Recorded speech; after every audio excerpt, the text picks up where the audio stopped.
ملک دیگر دمگانی وڑا تربتا ہم 27 اکتوبر یوم سیاہ روچ درگتا دارک بوتا کشمیریانی حقا روانکے کشک بوتا گاہ چاریں رپورٹا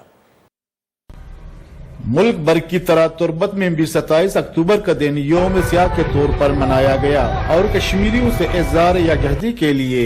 ریلی نکالی گئی۔ کشمیریوں سے اظہار یکجہتی ریلی مکران کے معروف سیاسی اور سماجی شخصیت میر یاسر بہرام رض کی قیادت میں ان کی رہائش گاہ سے نکالی گئی۔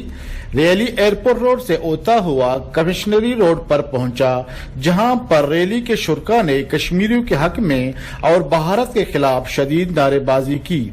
اس موقع پر میر یاسر بہرام رض نے میڈیا سے گفتگو کرتے ہوئے کہا، چونکہ بلیک ڈے اور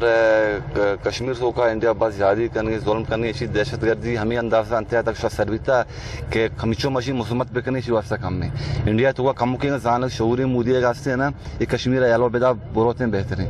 اور ہم اقوام متحدہ درخواست کریں کہ آئی مسئلہ اس طرح ایکشن بزیری اور یہ مسئلہ دیر چل لگائیں مرچی 85 روچیں کشمیری انچو پریشان ہیں تکلیفاں گونڈیں چوکاں بغیر جنی آدم زال بول یعنی سخت تکلیفاں پریشان ہیں مردم باقی میں اقوام متحدہ درخواست کرنے کا ایشانی سلیکشن وزیری اور ایشانی مسئلہ خلاص بکام تو پاکستان زندہ آباد کشمیر بنے گا پاکستان۔ آخر میں ریلی کے شرکاء نے اقوام متحدہ سے مطالبہ کیا کہ وہ بھارت کی دہشت گردی کا نوٹس لے اور مودی کے خلاف بین الاقوامی عدالت میں دہشت گردی کا مقدمہ درج کرے۔ وش نیوز تربت۔